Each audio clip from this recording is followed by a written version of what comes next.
Titan, this is Roger. Once you are close to the Jays, we're going to switch your guard to the bridge. At the very moment the budget for the U.S. Coast Guard is being debated, the service is making a number of historic and public drug busts, including its most recent, 16 tons of cocaine with a street value of more than $1 billion dropped off earlier this week at Florida's Port Everglades. We're averaging about 12 of these a month. Unfortunately, business is very good for us, and I wish it wasn't.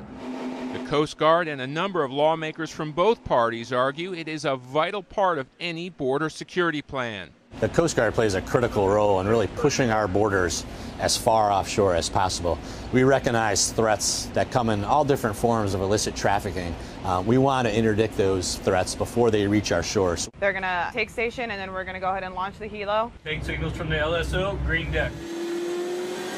It is high-risk work that takes place on the water in the pitch dark when smugglers normally operate. We're labeling every contact that we see. James, the newest cutter, is armed with the latest night sensors, 3 fast boats, and a helicopter squadron.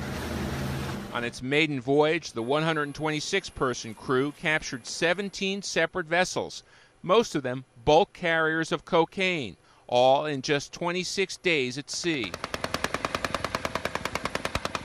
If the warning fire is ignored, next comes disabling fire, either with a precision rifle or the big 50 caliber. Initial budget proposals for next year threaten sizable cuts in Coast Guard funding, more than $1 billion worth, in a service that some officers say is already stretched thin. At any one time, there's maybe a handful of ships that are out there in the Eastern Pacific. So that's the equivalent of taking 5 police cars and trying to maintain law and order throughout the entire United States.